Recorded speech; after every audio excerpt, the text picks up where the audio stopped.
juda ko'pchilik mana qayerga ketyapsiz, qayerga borasiz, bundan keyin qayerga o'tasiz degan savollar bo'lyapti. O'rtoqlar, mana sizlarga aniq tushuntirmoqchi bo'lsam, O'zbekistondan mana shu joyda hozir O'zbekiston bor.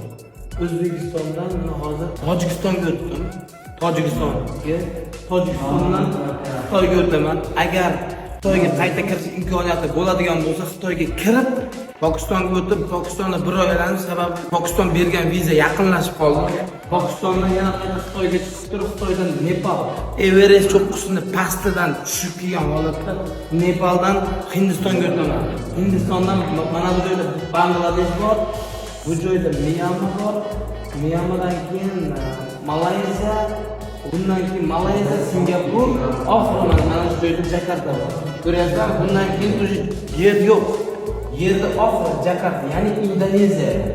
Mening safarim oxiri mana shu joygacha. Qo'llab-quvvatlab turasizlar degan umiddamiz. O'zbekistonliklardan ham, Osiyodan ham veloturist chiqqanini bilsin, dunyo bir his qilsin. Bitta like, komment, bomba jo'natib qo'yamiz.